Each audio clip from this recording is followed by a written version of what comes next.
Good morning, good morning, good morning. It's your girl Shadrika J coming on here this morning to share. It is Tuesday, and I am coming on here to share a word with you all. Let me tell you all, I gotta brag on God, and I gotta continuously brag on God. I got a video that's coming out, a motivation video that I'm getting ready to do, and it's in regards to how God showed up for me and how I gotta continuously brag on God. Because the simple fact is, if you hadn't tried God, if you don't have a relationship with God, if you haven't heard about the things that God is able to do, He is able and He will see us through.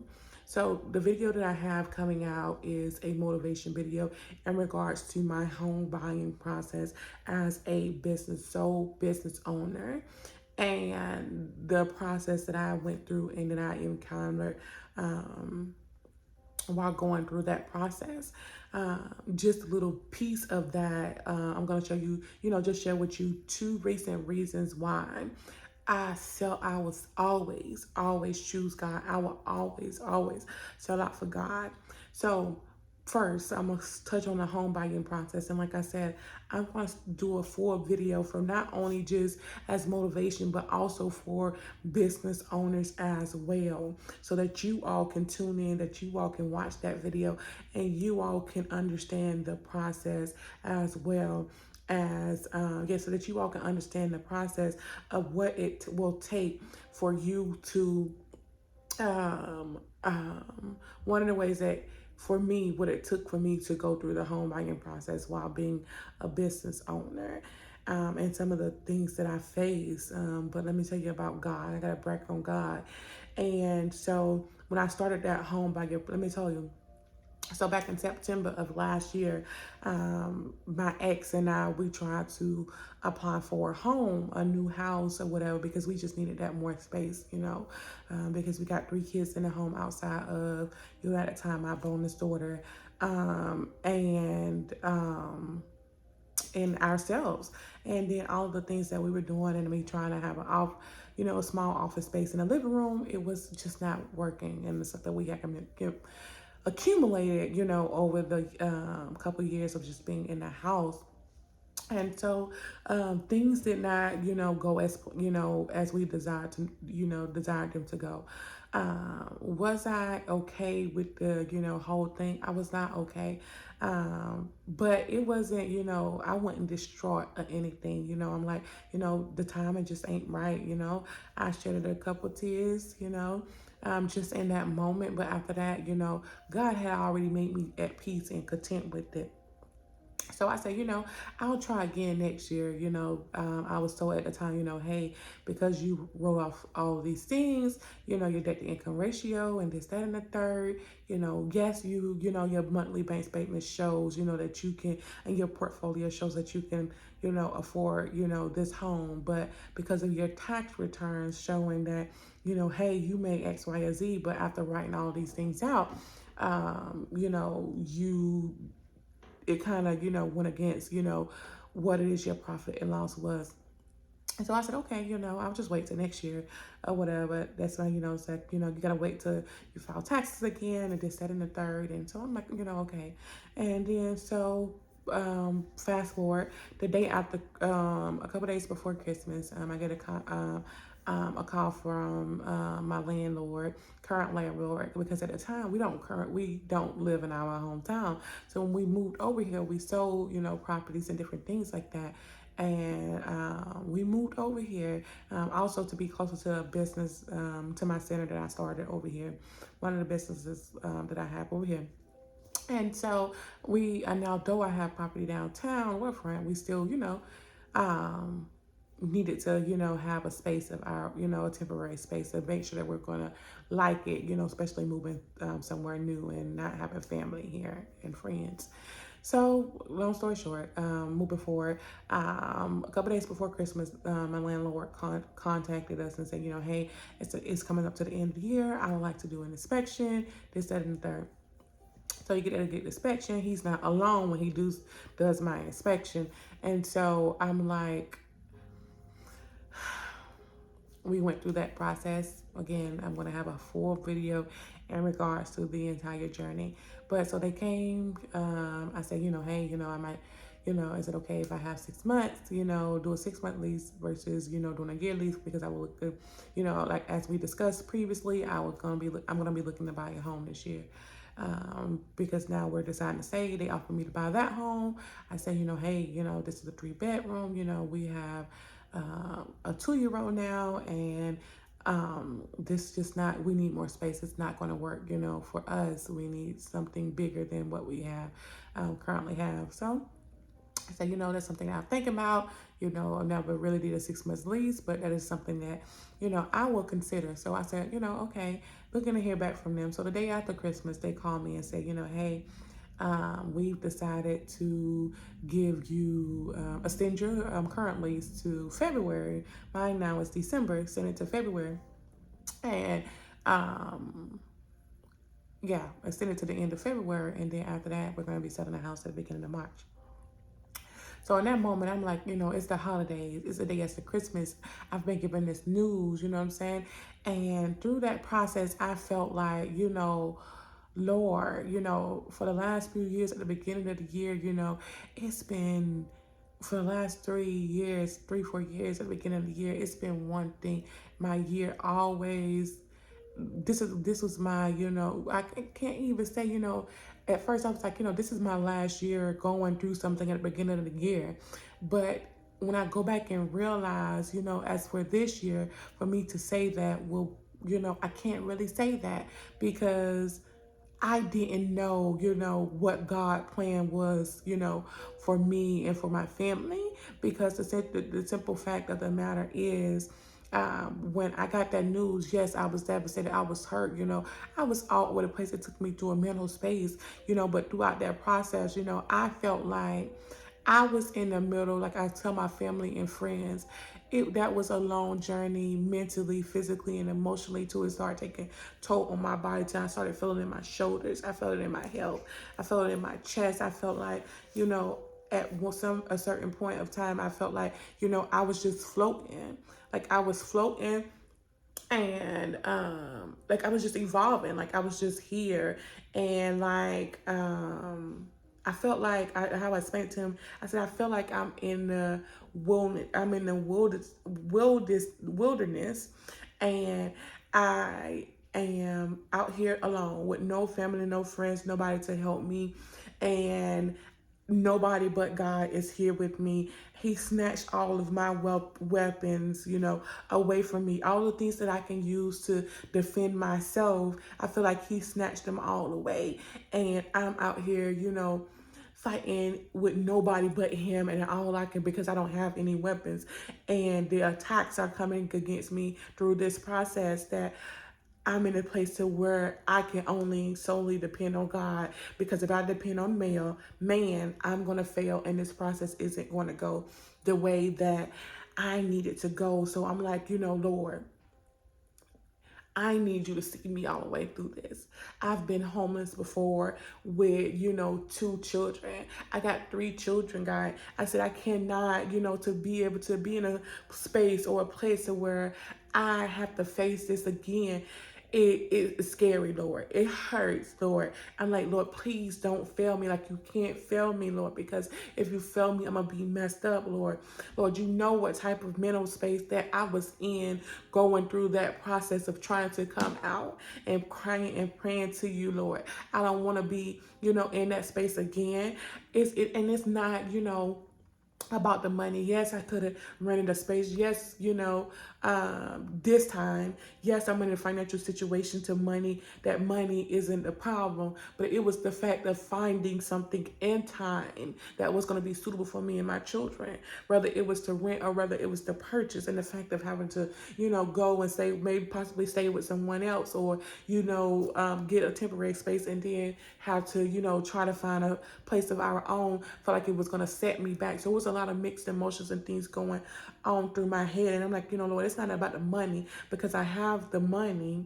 It's the fact of, going through this process, and not knowing the outcome of the process. And so all I can say is, God, I I got to a point to where I said, you know, Lord, at the end, the day before I was clear to close, it was like, um, that morning, you know, that morning, all the way up until it was time. I didn't get clear to close until 2:30 the day before closing, and I was supposed to close at 12 o'clock the next day. Closing did get pushed back from 12 to 3, but that morning, the day before, up until about 1 o'clock, it was one thing after another. And I'm like, Lord, at the beginning of this thing, when I said, okay, I'm not gonna stress anymore. I'm not gonna look for a place to rent. I called my realtor that I had worked with previously, you know, when I found the house back in September, and I reached out to, you know, Mr. Edgar, and I said, you know, hey, Mr. Edgar, I'm reaching out to you because this is my situation. I don't have, you know, uh, I don't have a backup plan. I feel like, you know, I don't want to look for places to rent. I just feel like I want to try it.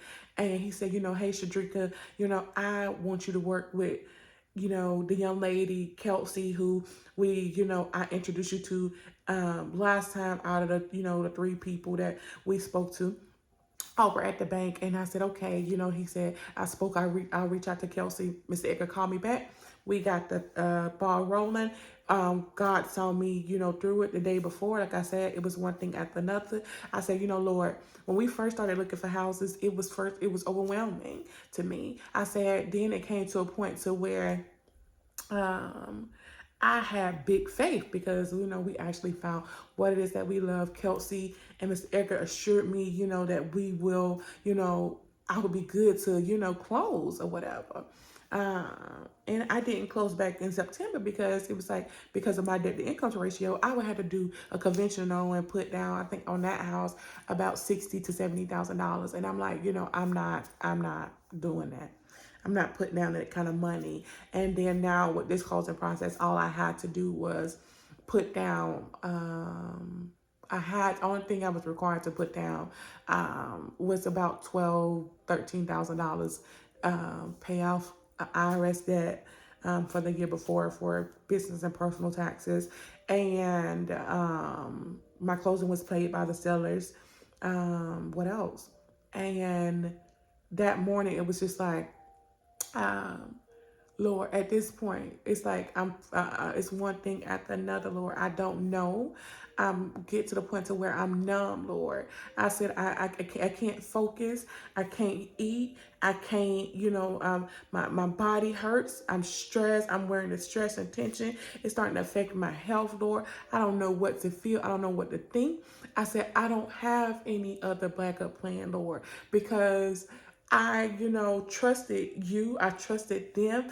And it's like, Lord, I don't know, you know, what else to do. Like, I've done all I can, Lord. And I'm like, Lord, at the beginning of this, I had big faith, Lord. I said right now, if I don't have anything else, Lord, all I have is that mustard seed of faith that you talked about in your word at 2:30.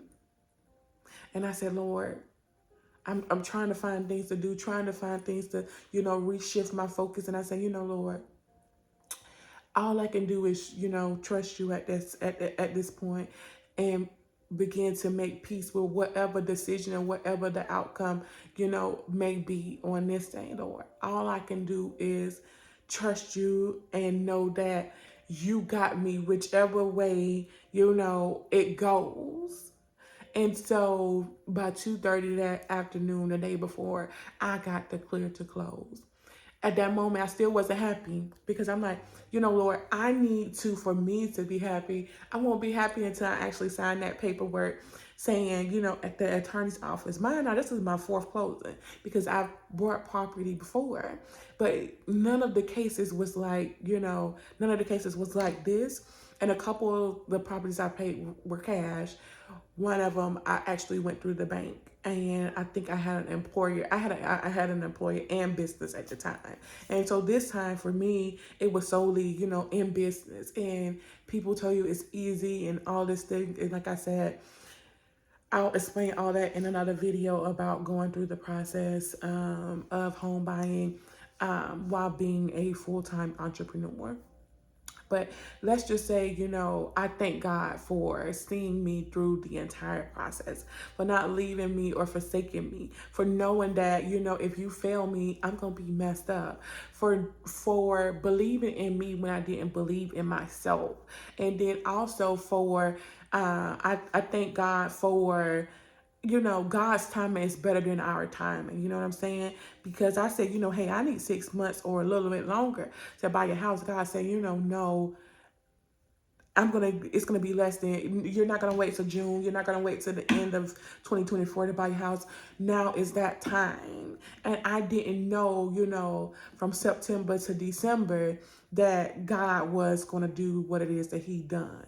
Now back in September, I feel like a part of reason why, things didn't work for me, not only was it um not the debt to income ratio, it's because I made God a promise. And I said, Lord, if you get me out of this X, Y, and Z, and out of this situation that I'm in with my X, Y, and Z, and then I included him in on my home buying process.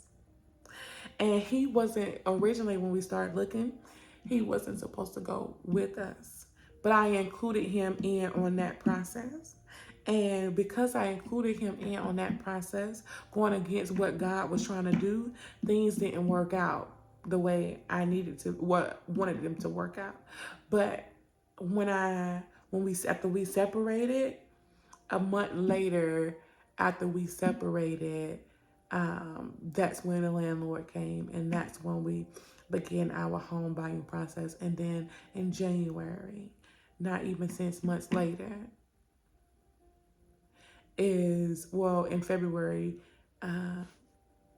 October, November, December, January, February, not even 5 months later, we got approved for our house, a 5-bedroom, 3,000 square foot house, 2-car garage.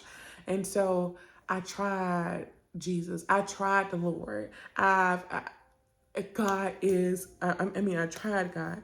He is amazing. God is an amazing God. He saw me through.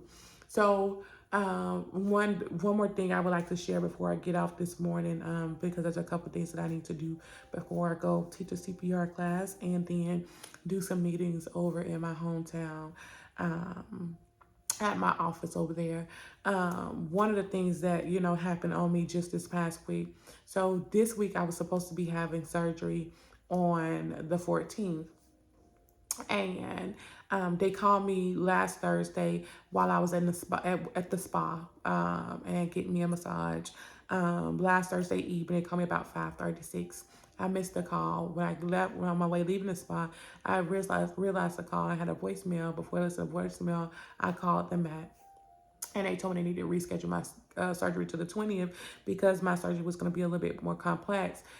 The doctor had other surgeries that day, and he wanted to and that was his off day. And the only reason he was coming on the 20th was to do my surgery, solely because he wanted to make sure that he see me through the entire process, and that he had a little bit more time to focus and everything went well. I wasn't okay in that moment with the hearing that, and I'm like, I've already, rounded up my support system. I've already made preparation and arrangements. I have business. I have this different, things and events on my itinerary already scheduled. This is the money, that I've, kicked out, this far. And I'm like, hey, going back and forth with the young lady, not in a, aggressive way, but just not, like, is there not anything else that can be done? Because I've had this scheduled since December and I had to put it off. And since the end of December, I had to put it off in January because I had an event coming up. I didn't want to be down.